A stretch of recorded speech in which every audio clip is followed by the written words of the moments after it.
ஜெபம் பண்ண கடவோம். பரிசுத்த அலங்காரத்துடனே கர்த்தரை தொழுது கொள்ளுங்கள்.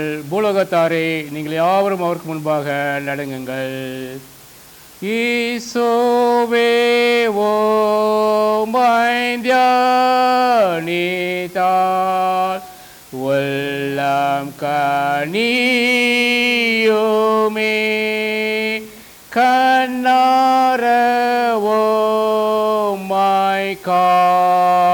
காணுங்கார் பரமானந்தமே.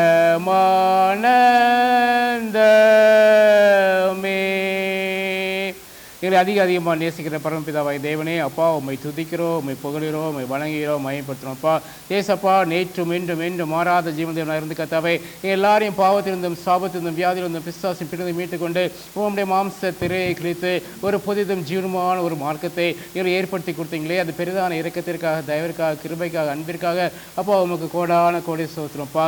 எங்களுக்கு வாசம் செய்கிற அன்பின் பரிசுத்த ஆவியானவரே, அப்பா உம்மை துதிக்கிறோம், உம்மை புகழ்கிறோம், வணங்குகிறோம், மயப்படுத்துகிறோம்ப்பா.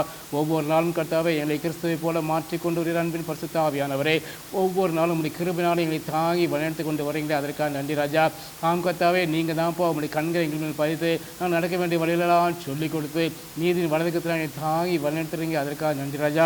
ஆம் கர்த்தாவே, நாங்கள் நிர்மலமாக இருப்பதும் சுத்த கிருபைப்பா. உங்களுடைய இறக்கங்களுக்கு முடிவில் வசப்படி கர்த்தாவே ஒவ்வொரு நாளும் உங்களுடைய கண்களை எங்களுக்கு பதித்தீங்கப்பா, அதற்காக நன்றி ராஜா. போக்கிற வாரத்தில் உங்களுடைய கிருபை எங்களை பாதுகாத்ததுப்பா, அதற்காக கோடான கோடி சோதனப்பா.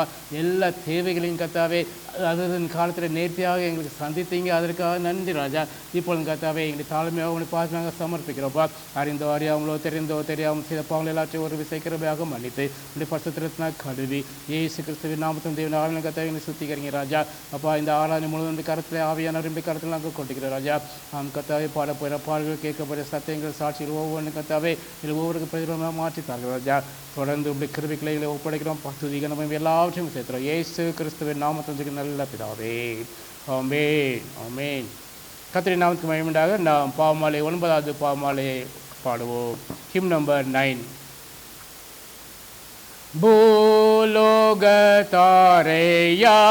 பூலோகத்தாரையாவரோ கர்த்தாவில் களி கூருங்கள், ஆனந்தத்தோடே சோஸ்திரம் செலுத்தி பாடவாருங்கள்.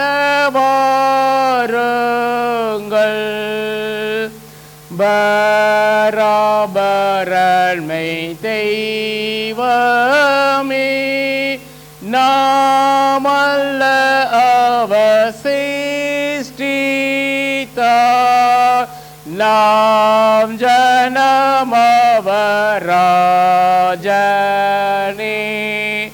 நாம் மந்தையவர் மேய்ப்பனாம். கம்பீரித்தவர் வாசலை கடந்து உள்ளே செல்லுங்கள், சிறந்த அவர் நாமத்தை கொண்டாடி துதி செய்யுங்கள்.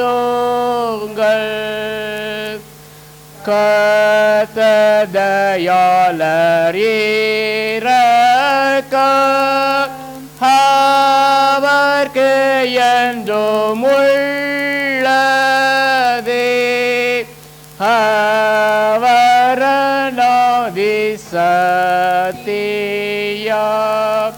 மாறாமல் என்றும் நிற்குமே. வீண்மண்ணிலாட்சி செய்கிற திரீக தெய்வமாகிய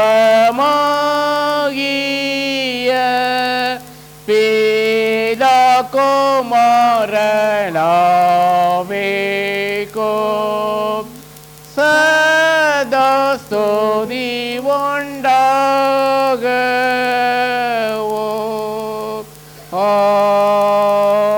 ஆமென். கால ஆரஞ்ச போலுங்க. தேவன் ஆவியா இருக்கிறார், அவரை தொழுதுகிறவர்கள் ஆவியோடு உண்மையோடு தொழுது கொள்ள வேண்டும். நம்முடைய பிதாவாகிய தேவனாலும் கர்த்தராகிய இயேசு கிறிஸ்துவினாலும் உங்களுக்கு கிருபையும் சமாதானமும் உண்டாவதாக. இது கர்த்தர் உண்டு பண்ணின நாள், இதில் கலிகூர்ந்து மகிழ கடவோம். தேவன் ஒளியா இருக்கிறார், அவர் எவ்வளவே இவர்கள் இல்லை. அவர் ஒளியில் இருக்கிறது போல நாமும் ஒளியில் நடந்தால் ஒருவோடு ஒருவர் ஐக்கியப்பட்டிருப்போம். அப்படி குமாரனாகிய இயேசு கிறிஸ்துவின் இரத்தம் சகல பாவங்களை நீக்கி நம்மை சுத்திகரிக்கும். நீங்கள் உங்கள் சரீரங்களை பரிசுத்தமும் தேவனுக்கு பிரியமுள்ள பிஜோபடியாக கொடுக்க வேண்டும் என்று தேவனுடைய இரக்கங்களை முன்னிட்டு உங்களை வேண்டிக் கொள்கிறேன்.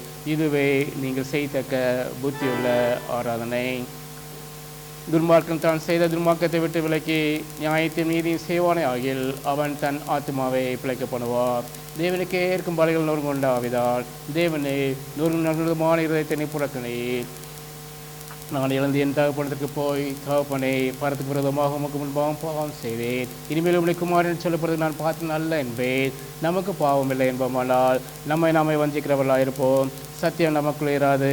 நம்முடைய பாவங்களை நாம் அறிக்கையிட்டால் பாவங்களை நமக்கு மன்னித்து எல்லா அநியாயத்தை நீக்கி நம்மை சுத்திகரிப்பதற்கு கர்த்தர் உண்மையும் நீதி உள்ளவராய் இருக்கிறார். பிரியமான சகோதரரே, நாளை பரமபிதாவாகிய சர்வவல்லமை தேவனுடைய அளவில்லாத தயவினாலும் இரக்கத்தினாலும் பாவ மன்னிப்பை பெறுவதற்காக நாம் செய்த பலவிதமான பாவங்களையும் அக்கிரமங்களையும் அவர் சன்னதியில் மாயமாய் மறைத்து கொள்ளாமல் பணிவும் தாழ்மையும் துக்கமும் கீழ்ப்பதையத்தோடு அறிக்கையிட வேத வசனம் பற்பல வாக்கியங்களில் நம்மை ஏவுகிறது. நம்ம எக்காலத்திலும் தேவனுக்கு முன்பாக நம்முடைய பாவங்களை மனத்தாழ்மையை அறிக்கையிட வேண்டுவதும் அன்றி அப்படி திருக்கரங்களாலே நாம் பெற்றுக்கொண்ட மேன்மையான உபகரணங்களுக்காக சோத்திரம் செலுத்தவோ, மிகவும் சிறந்த அவருடைய புகழை பரஸ்தாபம் பண்ணவோ, அவருடைய மகா பசுத்த வசனத்தை கேட்கவோ, நம்முடைய உடலுக்கும் ஆத்மாவுக்கும் தேவையானதுக்காக வேண்டிக் கொள்ளவோ நாம் கூடி வந்திருக்க இந்த தருணத்திலே பாவங்களை அறிக்கையிடுவது நமது விசேஷ கடமையாக இருக்கிறது. ஆகையால் இங்கே இருக்கிற நீங்கள் யாவரும் சுத்த இருதயத்தோடும் தாழ்ந்த சத்தத்தோடும் பரம கிருபாசனத்தில் என்னுடைய கூட சேர்ந்து நான் சொல்லியிருப்படி சொல்ல உங்களை வேண்டிக் கொள்கிறேன். நாம் உலகில் போயிட்டு பொதுவான பாவ அறிக்கையை எழுப்போமா? சர்வவல்லமை மிகுந்த இரக்கமுள்ள பிதாவே, தப்பிமான நாடுகளைப் போல நம்முடைய வழிகளை விட்டு வழி வளைந்து போனோம். யோசனைக்கும் விருப்பங்களுக்கும் மிகவும் இணங்கி நடந்தோம். பரிசுத்த கற்பனைகளுமாய் குற்றம் செய்தோம். செய்தகள் செய்யாமல் செய்தகாதவளை செய்து வந்தோம். எங்களுக்கு சுகமே இல்லை. ஆனாலும் தேவரே, கர்த்தராகிய இயேசு கிறிஸ்துவின் மூலமாய் மனிதர்கள் வாக்குறுதியின்படியே நிர்பாக்கியுள்ள குற்றவாளிகளுக்கு இறங்கும். தப்பு அடிக்கிற எங்கள் பொறுமையாயிரும். பாவத்துக்கு எங்களை சீர்படுத்தும். மிகவும் இரக்கமுள்ள பிதாவே, இந்த பரிசுத்த நாமத்துக்கு மயமுண்டாம்படி நாங்கள் தேவ பக்தியோ நீதியோ தெரிந்து வளர்ந்து வர கர்த்தராகிய இயேசு நிமித்தம் எங்களுக்கு கிருபை செய்தல்லோ. ஆமென். நம்முடைய கர்த்தராகிய இயேசு கிறிஸ்துவின் பிதாவாக இருக்கிற சர்வ வல்லமையுள்ள தேவன் பாவின் மனத்தை விரும்பாமல் அவன் தன் பாவத்தை விட்டு திரும்பி பிழைப்பதை விரும்பி பாவத்துக்கு தம் ஜனத்துக்கு பாவ விமோசனத்தையும் மன்னிப்பையும் கூறி அறிவிக்க தன்னை பணிவிடைக்காருக்கு அதிகாரத்தையும் கட்டளை மாறி செய்திருக்கிறார். மெய்யாய் மனம் திரும்பி பரிசுத்த சுவிசேஷத்தை உண்மையாக விசுவாசிக்கிற யாவருக்கும் அவர் பாவங்களை மன்னித்து விமோசனம் செய்கிறார். ஆகையால் கடைசி அப்படி நித்தியானத்தை சேர்த்தக்கதாய் இத்தனத்தில் நாம் செய்கிறவருக்கு பிரியமாக இருக்கவோ, இனி உயிரோருக்கும் நாளெல்லாம் மாசிலாமல் பரிசுத்தம் உள்ளவர்களாக நடக்கவோ அவர் உங்களுக்கு மெய்யான மனந்திருந்தலையோ தன்னை பரிசுத்த ஆவியானவரையும் அருளி செய்வாராக.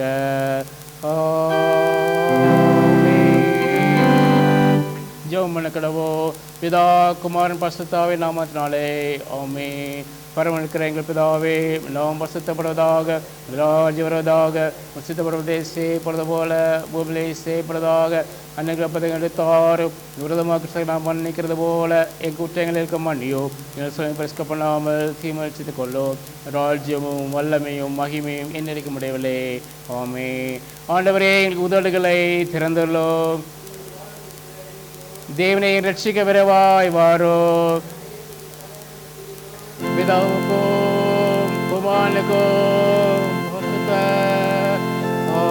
ஆவிக்கும் மகிமை உண்டாவதாக. ஆதியிலும் இப்பொழுதும் எப்பொழுதுமான சதா காலங்களிலும் மகிமை உண்டாவதாக.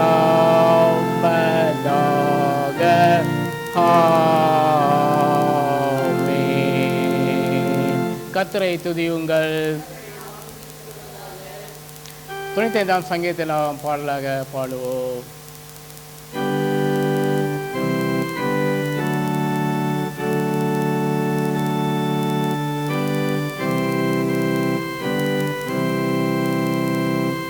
கர்த்தருக்கு விரும்பாய் பாடி நம்முடைய சங்கீதம் பண்ண கடவோருங்கள்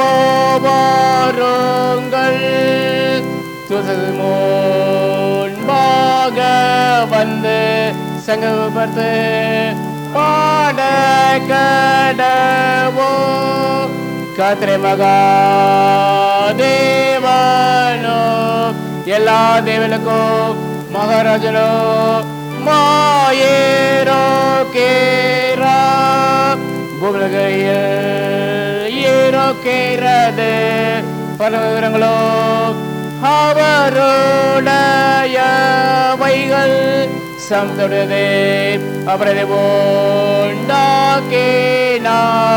வெட்டாந்தரையோ கவடிக்கர ஒரு வாக்கேற்று நம்ம இலக்கத்திற்கு முன்பாக நாம் பணிந்து குனிந்து முன்வைப்பட கடவோ வாருங்கள் அவர் நம்முடைய தேவ நாம் ஒரு ஜனங்களோ அவர் கைக்குள்ளான ஆடுகளோ மாமே இந்த சித்தத்தை கேட்பீர்கள் ஆகில் வளர்ந்து கோமண்ண போதும் சொல் நடந்தது போல உங்களுக்கு கடின படுத்தாதேயுங்கள் அங்கு பெறலை சோதித்து என்னை பரிச பார்த்து என் கிரியர் ஐயும் கண்டார்கள் நோக்கத்தை யாரோ செத்து பலிபுரையும் ஜனமண்டோ என்று பலியார்கள் என்றும் சொல்லி என்று என்னுடைய கோபத்திலே ஆனாயிட்டேன் பிதாவுக்கோ குமாரனுக்கோ பரிசுத்த ஆவிக்கோ மகிமை உண்டாவதாக ஆதிலோ இப்பொழுதோ எப்பொழுதுமான சதா காலங்களிலோ மகிமை உண்டாவதாக ஆமென். Responsive reading is taken from Psalm 124. மாறி மாறி வாசிக்கும்படியாக குறிக்கப்பட்ட சங்கீதம் 124வது சங்கீதத்தை நாம் மாறி மாறி வாசிப்போம். மனுஷர் நமக்கு விரோதமாக எழும்பின போது கர்த்தர் நமது பக்கத்தில் இராவிட்டால் அவள் கோபம் நம்மேல் எரிகையில் நம்மை உயிரோடே விழுங்கியிருப்பார்கள்.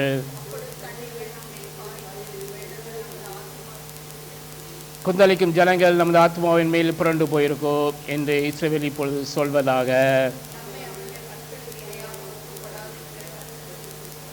வேடருடைய கண்ணிக்கு தப்பின குருவியை போல நம்முடைய ஆத்மா தப்பிட்டு கண்ணி தெரித்தது, நாம் தப்பினோம். நம்முடைய சகாயம் வானத்தையும் பூமி உண்டாக்கின கர்த்தருடைய நாமத்தில் உள்ளது.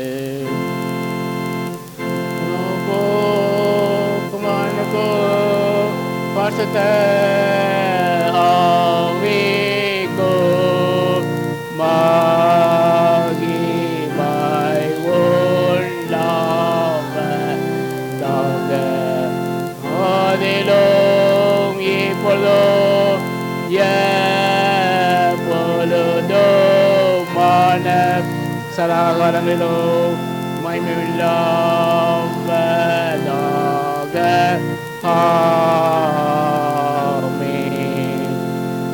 சபை உட்கார்வோம். பாடங்களை வாசிக்க முடியாது. குறிக்கப்பட்ட முதலாம் வேத பாடம் ஏசியாத்துக்கு புஸ்தகம் 51ஆம் அதிகாரம் முதல் 6 வசனங்கள். ஏசாயா chapter 51 verses 1 to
The second Bible reading is taken from 1 Peter chapter 2 verses 1 to 10. வாசிக்க வேண்டிய தெரிந்து கொள்ளப்பட்ட இரண்டாம் வேத பாடம் 1 பேதுரு 2ஆம் அதிகாரம் 1 முதல் 10ஆம் வசனம் வரை. Therefore rid yourself of all malice and all deceit, hypocrisy, envy, and slander of every kind, like newborn babies. Crave pure spiritual milk, so that by it you may grow up in your salvation. Now that you have tested that the Lord is good, as you come to Him, the living stone, rejected by human, but chosen by God and precious to Him. You also, like living stones, are being built into a spiritual house to be a holy priesthood, offering spiritual sacrifice acceptable to God through Jesus Christ. For in Scripture it says, "See, I lay a stone in Zion, a chosen and precious cornerstone, and the one who trusts in Him will never be put to shame." Now, to you who believe, this stone is precious, but to those who do not believe, the stone is builders rejected, has came the cornerstone, and a stone that causes people to stumble, and the rock that make them fall. They stumble because they disobey the message, which is also what they have destined for. But you are a chosen people, a royal priesthood, a holy nation, God's special possession, that you may declare and praises of Him who called you out of darkness into His wonderful light. Once you were not to people, but now you are the people of God. Once you had not received mercy, but now you have received mercy. வாசிக்க வேண்டிய இரண்டாம் வேத பாடம் வாசித்து நாம் எழுந்து சங்கீத 100 மாறி மாறி வாசிப்போம். 100ஆம் சங்கீதத்தை நாம் மாறி மாறி வாசிப்போம். பூமியின் குடிகளே, எல்லாரும் கர்த்தரை கம்பீரமாய் பாடுங்கள்.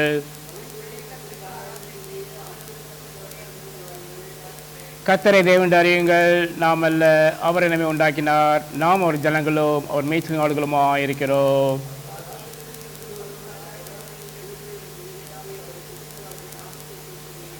கர்த்தர் நல்லவர், அவருடைய கிருபை என்றைக்கும், அவருடைய உண்மை தலைமுறை தலைமுறைக்கும் உள்ளது.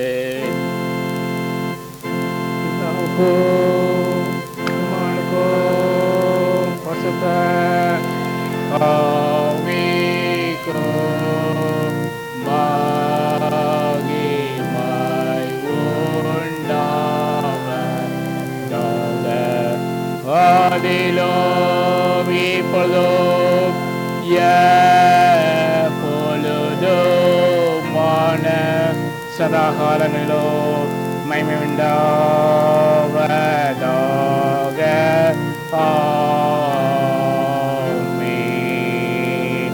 அப்போஸ்தலர் விசுவாச பிரமாணத்தை நாம் சேர்ந்து அறிக்கை செய்வோம். வானத்தையும் பூமியும் படைத்த சர்வவல்ல பிதாவாகிய தேவனை சுவாசிக்கிறேன். அவருடைய ஒரே குமாரனாய நம்ம நாதர் இயேசு கிறிஸ்துவை சுவாசிக்கிறேன். பரிசுத்த ஆவியானவராலே கனிவுற்று தந்தார். பொந்தில் பாதிக்காடு பாடுபட்டு சுருளாரைந்து மறித்து அடக்கம் பண்ணப்பட்டு பாதாத்திரங்கினார். 3ஆம் நாள் மட்டும் எழுதினார். பண்டைக்கேறி சர்வ பிதாவாகிய தேவபாசி வீட்டிருக்கிறார். கவிதை வீரோடு மனிதர் நியாயந்திருக்க வருவார். பரிசுத்த ஆவியானவரையும் சுவாசிக்கிறேன். பொதுவாக சபையோ பசுவோட ஐக்கியமோ மன்னிப்போம் சர்வத்தலோ நித்திய ஜீவனுடைய விசுவாசிக்கிறேன். ஆமென். கர்த்தர் உங்களோடு இருப்பாராக. ஜெபம் பண்ண கடவோம். கர்த்தாவே எங்களுக்கு இறங்கும். கர்த்தாவே எங்களுக்கு இறங்கும். பரமிருக்கிற எங்கள் பிதாவே, நாம் பரிசுத்தப்படுவதாக, ராஜ வருவதாக, சித்தப்படுவதை செய்யப்படுவது போல பூமியை செய்யப்படுவதாக. அன்னைகளை தாரும் விரோதமாக மன்னிக்கிறது போல என் குற்றங்களுக்கு மன்னியோ. சொல்லி பிரதிஷ்க பண்ணாமல் சீமர்ச்சித்துக் கொள்ளோ. ஆமென். கர்த்தாவே உம்முடைய இரக்கத்தை எங்களுக்கு காண்பியோ. உடைய பணிவிடைக்காரருக்கு நீதியை தரிப்பியோ. கர்த்தாவே உம்முடைய ஜனத்தை ரட்சியோ. கர்த்தாவே எங்கள் காலத்தில் சமாதானத்தை கட்டளையிடோ. பராபரனே இருதயங்களை சுத்திகரியோ.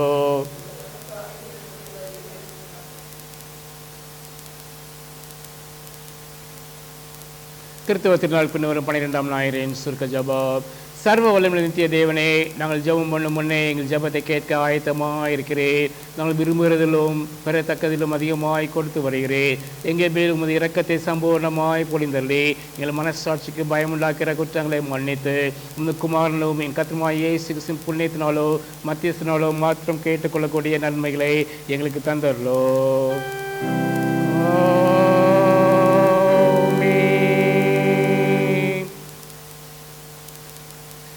சமாதானத்துக்காக சொல்ல 2ஆம் சுருக்க ஜெபம். சமாதானத்துக்காரன் வேக சிந்து விரும்புகிறமாய் தேவனே, உண்மை அறிவதே நித்திய ஜீவன், உண்மை சேவிப்பதே மேய்ச்சாதினாம்.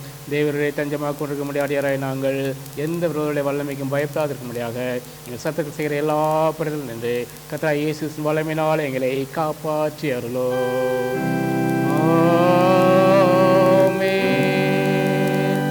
தேவ கிருபைக்காக சொல்லிய 3ஆம் சுருக்க ஜெபம். சர்வ வல்லமையுள்ள நித்திய தேவனே, இந்நாள் வரை எங்கள் சுகமாய் நடத்தி வந்த எங்கள் பரமபிதாவாய கர்த்தாவே, இந்நாளும் உமது மிகுந்த வரமினால் எங்களை காப்பாற்றி நாங்கள் யாதொரு பாவத்துக்கு உட்படாமலோ எவ்விதமான மோசத்திலும் அகப்படாமலோ அந்த பார்வைக்கு நீதி இருக்கிறதை எப்பொழுதும் செய்கிறதற்கு நாங்கள் செய்கிற எல்லாவற்றையும் நாளினால் நடத்த வேண்டும் என்று கர்த்தராகிய இயேசு கிறிஸ்து மூலமாய் வேண்டிக் கொள்கிறோம்.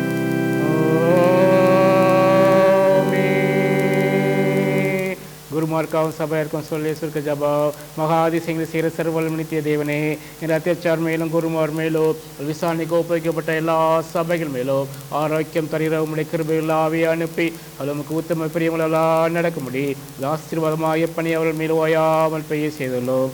கர்த்தாவே, காரிய கர்த்தர் மத்தியஸ்தமாகிய இயேசு கிறிஸ்துவுக்கு மகிமை உண்டாக இதை கட்டளையிட்டல்லோ.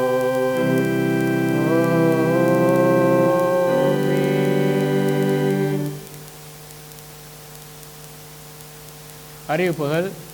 பிறந்தநாள் வாழ்த்துக்கள். சிஸ்டர் ரொசினா தில்வானி அவர்கள் இன்று தனது பிறந்தநாளை கொண்டாடுகிறார்கள். சிஸ்டரின் சார்பாக அவர்களுக்கு பிறந்தநாள் வாழ்த்துக்களை தெரிவிக்கிறோம். கற்றுக் கொடுத்த வாக்குத்தத்தம் பிலிப்பியர் 4:6. உங்கள் ஒன்றுக்கும் கவலைப்படாமல் எல்லாவற்றையும் குறித்து உங்கள் விண்ணப்பங்களை சோத்திரத்தோடு கூடிய ஜெபத்தினாலும் வேண்டுதலாலும் தேவனுக்கு தெரியப்படுத்துங்கள். திருமண நாள் வாழ்த்துக்கள். ரெமிக்சன் அண்ட் ஷைனி ரெமிக்சன் தனது திருமண நாளை இன்று ஆகஸ்ட் 23ஆம் தேதி கொண்டாடுகிறார்கள். கிறிஸ்தவன் சார்பாக பிள்ளைகளுக்கு திருமண வாழ்த்துக்களை தெரிவிக்கிறோம். கற்றுக் கொடுத்த வாக்குத்தத்தம் சங்கீதம் 32:8. நான் உனக்கு போதித்து நீ நடக்க வேண்டிய வரை உனக்கு காட்டுவேன், உன்மேல் என் கண்ணை வைத்து உனக்கு ஆலோசனை சொல்லுவேன். அதேபோல் சுரேஷ் அண்ட் ரூபாலி சுரேஷ் தனது திருமண நாளை ஆகஸ்ட் மாதம் 25ஆம் தேதி கொண்டாடுகிறார்கள். கிறிஸ்தவன் சார்பாக பிள்ளைகளுக்கு திருமண நாள் வாழ்த்துக்களை நாங்கள் தெரிவிக்கிறோம். கர்த்தர் கொடுத்த வாக்குத்தத்தம் மத்திய 21:22. மேலும் நீங்கள் விசுவாசமாய் ஜெபத்தில் எவைகளை கேட்பீர்களோ அவர்கள் எல்லாவற்றையும் பெறுவீர்கள் என்றார். பிறந்த நாளை கொண்டாடுற பிள்ளைகளுக்காகவும் திருமண நாளை கொண்டாட பிள்ளைகளுக்காகவும் ஒரு நிமிடம் கண்களை மூடி ஜெயிப்போமா.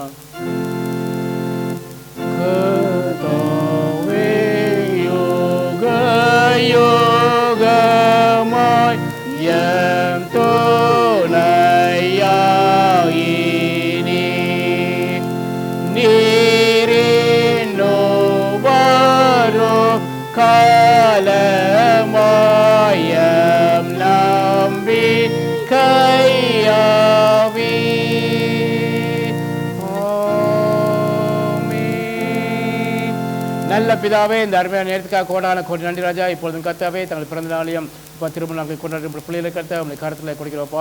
சிஸ்டருக்காக விசேஷமாக ஜெபிக்கும் கர்த்தாவே. இன்றைய தினத்திலே கர்த்தாவே தந்தை புதிய பிறந்த நாளை கொண்ட உங்களை கர்த்தாவே நீங்கள் மட்டும் ஆசீர்வதித்து வளர்த்து கொண்டு வந்தீங்கப்பா. அதற்காக கோடான கோடி நன்றி ராஜா. இந்த புதிய மாடலும் கர்த்தாவே நீங்கள் ஒன்றுக்கும் கவலைப்படாமல் எல்லாவற்றையும் கொடுத்து உங்கள் விண்ணப்பங்களை சொத்தத்தோட கூட ஜெபத்தினால் வேண்டாம் தேவனுக்கு தெரியப்படுத்துங்க என்ற வசந்தபடி கர்த்தாவே மகளை எப்பொழுதெல்லாம் கர்த்தாவே அப்போ உங்களுடைய சமூகத்திலே அமர்ந்திருந்து அப்போ உங்களுடைய பாதத்திலே அமர்ந்திருந்து கர்த்தாவே எல்லா விதமான இருதயத்தையும் அப்பா வேண்டுதல் எல்லாவற்றையும் முடித்து வைக்கும்போது கர்த்தாவே இது ஒவ்வொரு விண்ணப்பத்தும் கத்தாவே அப்பா நீங்கள் பதிலை கொடுத்து பிள்ளைகளை ஆசீர்வாதத்தை வளர்த்துறதுக்காக நன்றி ராஜா. அது தொடர்ந்து இந்த ஆண்டு முழுவதும் கிருபினாலும் மூடிக்கொள்ளுங்க. அதே போல் பிரமிஷ்மக்காவும் ஷைனிக்காவும் சீஸ்மா ஜபிக்கும் கத்தாவே கடந்த ஆண்டு முழுவதும் கத்தாவே பிள்ளைகளை ஆசீர்வாதத்தை வளர்த்து கொண்டு வந்தீங்க. இந்த புதிய ஆண்டிலும் கத்தாவே திருமண நாளை கொண்டிருந்த பிள்ளைகளுக்கு கத்தாவே உங்களுடைய கிருபை பிரிவோடு கூட இருக்கட்டும் ராஜா. புதிய ஆண்டு கத்தாவே எல்லா விதமான கிருபைகளையும் ஆசீர்வாதம் கொடுத்து நடத்துக்கப்பா. சொன்ன வாக்குத்தபடி கத்தாவே நான் உனக்கு போதித்து நீ நடக்க வேண்டிய வழியில் உனக்கு காட்டுவேன், உண்மையில் கண்ணை வைத்து உனக்கு ஆலோசனை சொல்வேன் என்று சொன்ன தேவன் ஒவ்வொரு நாளும் கத்தாவே பிள்ளைகள் மேலே கண்ணும் கருத்துமாக உங்களுடைய கண்களை பதித்து நடக்க வேண்டிய வழிகளெல்லாம் சொல்லிக் கொடுத்து அப்போ உங்களுடைய கிருபையாலே பிள்ளைகளை சூழ்ந்து நடத்துவதற்காக கோடான கொண்டு நன்றி ராஜா. அதுபோல் கத்தாவே அப்பா சுரேஷ்காவும் ரூபாலிக்காவும் விசேஷமாக ஜெபிக்கும் கத்தாவே உங்களுடைய கிருபை பிள்ளையோடு கூட இருந்ததற்காக நன்றி ராஜா. கடந்த அந்த பாதையை கத்தாவே உங்களுடைய கிருபை ஒவ்வொரு நாளும் பிள்ளைகளை தாங்கினது வழிநடத்தினது ஏந்தினது சுமந்தது அதற்காக கோடான கொண்டு நன்றி ராஜா. இப்போ கத்த இந்த புதிய ஆண்டிலும் கத்தாவே பிள்ளைகளுக்கு அப்போ எல்லா கிருபையிலையும் நன்மைகளையும் ஆசீர்வாதங்களும் கத்தாவே அளவில்லாமல் கொடுத்து ஆசீர்வதிப்பதற்காக நன்றி. சொன்ன வாக்குத்தத்தம் முடிக்கத்தாவே நீங்கள் விசுவாசம் உள்ளவர்களாய் ஜபத்திலே எவைகளை கேட்பீர்களோ அவள் எல்லாவற்றையும் பெறுவீர்கள் சொன்ன தேவன். ஹல்லேலூயா. பிள்ளைகள் கத்தாவே சமூகத்தில் விசுவாசம் உள்ளவர்களாய் எவையெல்லாம் கத்தாவே அப்போ உள்ளத்தின் வாஞ்சைகள் தேவைகள் எல்லாவற்றையும் கேட்கும் போதெல்லாம் கத்தாவே நீங்கள் பிள்ளைகளுக்கு கத்தாவே அப்போ நல்ல உத்தரவை கொடுத்து கத்தாவே நல்ல பதிலை கொடுத்து கத்தாவே பிள்ளைகள் ஆசீர்வாதத்தை நடத்துவதற்காக நன்றி ராஜா. இந்த புதிய ஆண்டு கத்தாவே பிள்ளைகள் கத்தாவே எல்லாரையும் கத்தாவே ஆசீர்வாதத்தை நடத்துவதற்காக நன்றி ராஜா. துதி கன மகிமை எல்லாவற்றையும் சேர்க்கிறோம் இயேசு கிறிஸ்துவின் நாமத்தில் நல்ல பிதாவே. ஆமென். ஆமென். Memory verse by children. 1 Peter chapter 2 verse 5.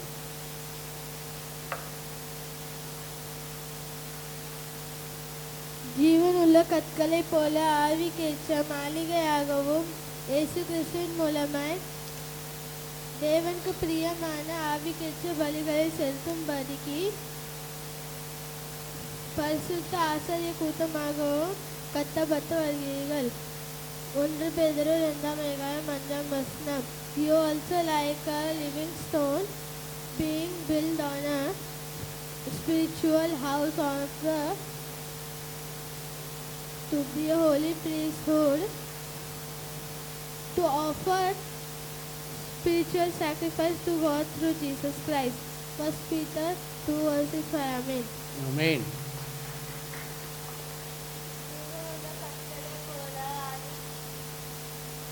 ஜீவனுள்ள கற்களை போல ஆவிக்கேற்ற மாளிகையாகவும் இயேசு கிறிஸ்து மூலமாய் தேவனுக்கு பிரியமான ஆவிக்கேற்ற பலிகளை செலுத்தும்படிக்கு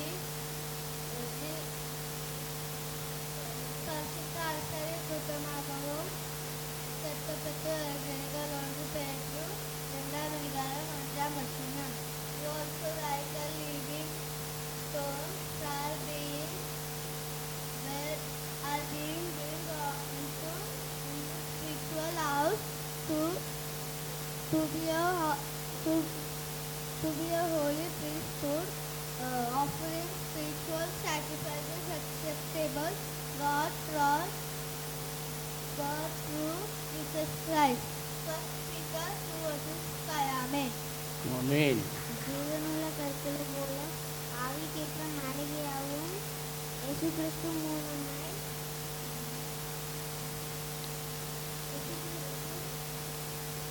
தேவனுக்கு பிரியமான ஆவிக்கேற்ற பலிக்கு செலுத்தும்படிக்கு பரிசுத்த ஆசாரிய கூட்டமாக கட்டப்பட்டு வருகிறீர்கள். 1 Peter 2:5. Amen. ജീവനുള്ള കற்களை போல ஆவிக்கேற்ற மாளிகையாகவும் இயேசு கிறிஸ்து மூலமாய் தேவனுக்கு பிரியமான ஆவிக்கேற்ற பலிகளை செலுத்தும்படிக்கு பரிசுத்த ஆசாரிய கூட்டமாகவும் கேட்கப்பட்டு வருகிறீர்கள். 1 Peter 2:5. As you like a living stone are being built a spiritual house to be a holiest priesthood and to offer sacrifices, spiritual sacrifices acceptable to God through Jesus Christ. 1 Peter 2:5. Amen. Amen. நாம் சாட்சி நேரத்தை கடந்து செல்வோம். தேவன் நம்முடைய வாழ்க்கை செய்த நன்மைகளையும் கிருபையிலும் ஆசீர்வாதம் அற்புதங்களையும் நாம் மயமிக்க இரவு நேரத்தை உபயோகப்படுத்திக் கொள்ளலாம்.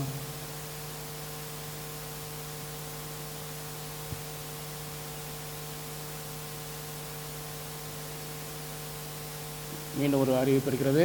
அடுத்த வாரம் நம்முடைய ஆராதனை மாலை 4:30 மணிக்கு நடைபெறும். ஏனென்றால் ஓணம் பண்டிகை கொண்டாடுறதுனால் இங்கே தேவாலயத்தில் அவங்களுடைய சர்வீஸ் ஃபுல் டே இருக்கிறதுனால நமக்கு 4:30 நடைபெறும். அவர்கள் கலந்து கொள்ளும் கேட்கிற வாசி சாங் புக்கில் 45வது பாடலை பாடுவோம். அநாதி தேவன் என் அடைக்கலமே, அவர் நித்திய புயங்கள் என் ஆதாரமே என்ற பாடலை உற்சாகமாக நாம் பாடுவோம்.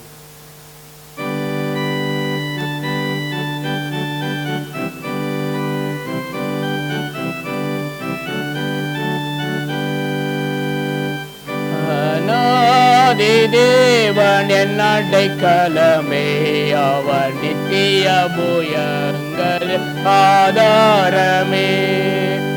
அநாதி தேவன் என் அடைக்கலமே, அவர் நித்திய புயங்கள் என் ஆதாரமே. இந்த தேவன் என்றென்றும் உள்ள சதா காலமும் நமது தேவன், மரண பரியந்தம் நம்மை நடத்திடுவார். அநாதி தேவன் என் அடைக்கலமே, அவர் நித்திய புயங்கள் என் ஆதாரமே. காருண்யத்தாலே இழுத்து கொண்டார் தூய தேவ அன்பே, இவனாந்திரத்தில் நயம் காட்டி என்னை இனிதாய் வருந்தி அழைத்தார்.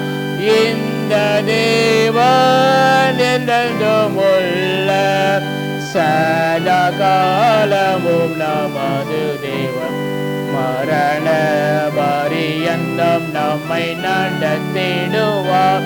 அநாதி தேவன் என் அடைக்கலமே, அவர் நித்திய புயங்கள் என் ஆதாரமே.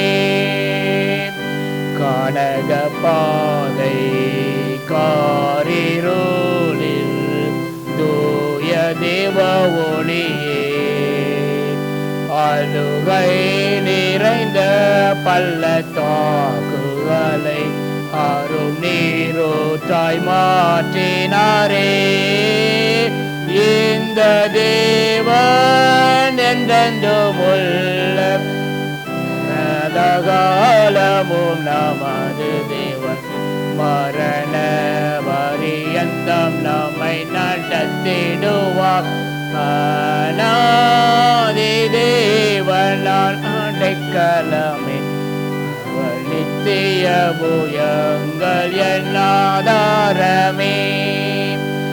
கிருபை கூர்ந்து மனதுருகா தூய தேவ அன்பே, என் சமாதானத்தின் உடன்படிக்கைதனை உண்மையாய் கர்த்தர் காத்துக் கொள்வார். இந்த தேவன் என்றென்றும் உள்ள சதாகாலமும் நமது தேவன், மரண பரியந்தம் நம்மை நடத்திடுவார். அநாதி தேவன் என் அடைக்கலமே, அவர் நித்திய புயங்கள் என் ஆதாரமே. வறண்ட வாழ்க்கை செலுத்திடுதே தூய தேவருளார், நித்திய மகிழ்ச்சி தலை மேலிருக்கும் சஞ்சலம் தவிப்போ ஓடி போ. இந்த தேவன் என்றென்றும் உள்ள சதாகாலமும் நமது தேவன், மரண பரியந்தம் நம்மை நடத்திடுவார். அநாதி தேவன் உன் அடைக்கலமே, அவர் நித்திய புயங்கள் என் ஆதாரமே. யாத்திரை கடந்திடுவாய் தூய தேவதயவால், கடும் வானகத்தில் கர்த்தர் மார்பினிலே கிடைக்கும் இலை பாருதலே. இந்த தேவன் என்றென்றும் உள்ள சதகாலமும் நமது தேவன். மரண பரியந்தம் நம்மை நடத்திடுவார். அநாதி தேவன் ஒன்னாண்டை கலமே அவன் நித்திய புயங்கள் என்னாதாரமே. நல்ல பிதாவே, இந்த அருமையான நேர்காண நன்றி ராஜா. இம்மட்டும் கத்தாவே, இப்போ அவர் வந்து முழுதும் கத்தாவே ஆவியானவரே நீங்கள் இடைப்பட்டீங்க நன்றி ராஜா. இப்போது கத்தாவே உம்முடைய வல்லமையுள்ள வார்த்தை கத்தாவே அப்பா தியானிக்கிறதுக்காக கத்தாவே இருதயத்தை கத்தாவே ஒரு முகப்படுத்துங்க ராஜா. கத்தாவே அப்போ எங்கள் இதயங்களை கத்தாவே நல்ல இல்லமாக மாற்றி தாங்க ராஜா. இதுக்கப்புறம் ஒவ்வொரு ஜீவன பலமில்ல வார்த்தை கத்தாவே எங்களுடைய வாழ்க்கையிலே ஒரு மடங்கு பலன் தர கிருபை தாங்கப்பா. சரத்தின் கத்தாவே உங்களுடைய கருத்தில் கொடுக்கிறோம். துதி கன மகிமை எல்லாவற்றையும் செலுத்துகிறோம் இயேசு கிறிஸ்துவின் நாமத்தில் நல்ல பிதாவே. ஆமென் ஆமென். ஹல்லேலூயா. இந்த திருச்சபையின் சார்பாக நமக்கு கொடுக்கப்பட்ட தலைப்பு கிறிஸ்துவாய கண்மலையின் மேல் கட்டப்பட்ட திருச்சபை, the church built on the rock of Christ. அதற்கு ஆதாரமாக மத்திய சுவிசேஷம் 16ஆம் அதிகாரம் 15 முதல் 18 வசனங்களையும் 1 பேதுரு 2ஆம் அதிகாரம் 4ஆம் 5ஆம் வசனத்தை எடுத்து வைத்துக் கொள்வோம். மத்திய 16 15 முதல் 18. அப்பொழுது இயேசு, நீங்கள் என்ன யார் என்று சொல்கிறீர்கள் என்று கேட்டார். சீமோன் பேதுரு பிரதியுத்தரமாக, நீர் ஜீவனுள்ள தேவனுடைய குமாரனாகிய கிறிஸ்து என்றான். இயேசு அவனை நோக்கி, யோனாவின் குமாரனாகிய சீமோனே, நீ பாக்கியவான். மாம்சமும் இரத்தமும் இதை உனக்கு வெளிப்படுத்தவில்லை, பரலோகத்திற்கிற என் பிதாவே இதை உனக்கு வெளிப்படுத்தினார். மேலும் நான் உனக்கு சொல்கிறேன், நீ பேதுருவா இருக்கிறாய். இந்த கல்லின் மேல் என் சபையை கட்டுவேன், பாதாளத்தின் வாசல்கள் அதை மேற்கொள்வது இல்லை என்றார். அதே பேதுரு தான் அவன் பேதுருவோட நிருபத்தை எழுதும்போது 1 பேதுரு 2ஆம் அதிகாரம் 4ஆம் 5ஆம் வசனத்தை சொல்கிறார். மனுஷரால் தள்ளப்பட்டதாயினும் தேவனால் தெரிந்து கொள்ளப்பட்டதும் வெளியேறப்பட்டதுமா இருக்கிற ஜீவனுள்ள கல்லாய் அவரிடத்திலே சேர்ந்தவர்களாகி நீங்களும் ஜீவனுள்ள கற்களை போல் ஆவிக்கேற்ற மாளிகையாகவும் இயேசு கிறிஸ்து மூலமாய் தேவனுக்கு பிரியமான ஆவிக்கேற்ற பலிகளை செலுத்தும்படிக்கு பரிசுத்த ஆசாரிய கூட்டமாகவும் கட்டப்பட்டு வருகிறேன் என்று சொல்லி நான் பார்க்கிறோம். இன்று தெய்வீக அஸ்திபாரம் என்றால் என்ன என்பதை குறித்தோ, கிறிஸ்துவே பிரதான மூளைக்கல்லாக இருக்கிறார் என்பதை குறித்தோ, ஆவிக்குரிய கட்டிடத்திலே விசுவாசிகள் ஜீவனுள்ள கற்களாக இருக்கிறார்கள் என்பதை குறித்தோ, பரிசுத்த அவருடைய தேவனுடைய பரிசுத்தமுள்ள நோக்கம்தான் என்ன என்பதை குறித்தோ, ஆவிக்குரிய இந்த கட்டமைப்பை உருவாக்குவது எப்படி என்பதை குறித்தோ, பரிசுத்த பேதுருவுடைய வாழ்க்கையிலிருந்து நாம் என்ன காரியங்களை நாம் கற்றுக்கொள்ள முடியும் என்பதை குறித்தோ, நமது அஸ்திபாரத்தை சற்று ஆராய்ந்து பார்த்து நாம் என்ன செய்ய அழைக்கப்பட்டிருக்கிறோம் என்பதை குறித்தும் கற்றுக்கொள்ள பரிசுத்த ஆவியானவர் என்று உதவி செய்வாராக. முதலாவதாக தெய்வீக அஸ்திவாரம் என்றால் என்ன? கிறிஸ்துவை பிரதான மூளைக்கல்லாக அவர் இருக்கிறார். மூளைக்கல் என்றால் அதனுடைய பங்கு என்ன? நாம் கட்டிடத்தை கட்டும்போது கட்டிடக்கலையிலே நாம் மூளைக்கல்லே முதலில் வைக்கப்பட்ட கல்லாகும். மற்ற எல்லா கற்களும் அதனுடன் ஒப்பிட்டு அளவிடப்பட்டன. அதுவே முழு அமைப்பின் கோணங்களையும் அந்த நிலைத்தன்மையும் அது உருவாக்கிற தீர்மானிக்கிறதாக இருக்கிறது. அதேபோல் கட்டமைப்பின் சீரமைப்பு என்றால் என்ன? ஒரு கட்டிடம் அது நேரான சூழலுக்கும் ஒட்டுமொத்த உறுதித்தன்மைக்கும் மூளைக்கல்லை சார்ந்திருப்பதை போலவே ஒரு விசுவாசியின் வாழ்க்கையும் திருச்சபையின் சமூகமும் கிறிஸ்துவின் போதனைகளுடன் குணநலன்களுடன் சீரமைக்கப்பட வேண்டும். அதை நாம் மனதில் கொள்ள வேண்டும். அதேபோல் இந்த மூளைக்கல்லின் பங்கு நம்முடைய திருச்சபையில் நாம் பார்க்கும்பொழுது யூதர்களுடைய காலத்தில் பார்க்கும்போது யூதர்களையும் அந்த பிரஜாதியாரையும் ஒன்றிணைக்கிற காரியமாக இருக்கிறதை கூட பவுல் எபேசியருக்கு எழுதும்போது 2ஆம் அதிகாரத்தை இவ்வாறு குறிப்பிட்டான். கிறிஸ்து எவ்வாறு வெவ்வேறு மக்கள் குழுக்களுக்கு இடையான இந்த இடைவெளிகள் எல்லாவற்றையும் இணைத்து அவர்கள் தேவனுக்காக ஒரே ஒருங்கிணைந்த ஆவிக்குரிய இல்லமாக ஒருங்கிணைக்கிறார் என்பதை அவர் காட்ட பவுல் இந்த உருவகத்தை அவர் பயன்படுத்துகிறதை பார்க்கிறோம். இந்த மூளைக்கல் கர்த்தராகிய இயேசு கிறிஸ்துவின் மேல் கட்டப்பட்ட அந்த சபையானது, கட்டப்பட்ட நம்முடைய வாழ்க்கையானது, கட்டப்பட்ட விசுவாசி வாழ்க்கையானது அவரை போலவே கடைசி வரைக்கும் இருப்பதை நீங்கள் மறந்து போக வேண்டாம். இது இன்னும் நாம் இதை அதிகமாக பார்க்க வேண்டும் என்றால் புறக்கணிக்கப்பட்ட கல்லை நாம் பார்க்கிறோம். வேதத்திலே சங்கீதங்களில் முன்னறிவிக்கப்பட்டபடியும் நற்செய்திகளிலே சுவிசேஷங்களில் நிறைவேற்றப்பட்டபடியும் இயேசு தம் காலத்து மத தலைவர்களால் புறக்கணிக்கப்பட்டார். ஆயினும் தேவன் அவரை உயர்த்தி இரட்சிப்பின் முழுமையான மையமாகவும் ஆதாரமாகவும் அவர் கர்த்தராகிய இயேசு கிறிஸ்துவை மாற்றினார். இதற்கு ஆதாரமாக நாம் வசனங்களை பார்க்க வேண்டுமென்றால் ஏசாயா 28ஆம் அதிகாரம் 16ஆம் வசனத்தை வைத்துக் கொள்ளுங்கள். எடுத்தவர்கள் வாசிக்கலாம். ஏசாயா 28:16.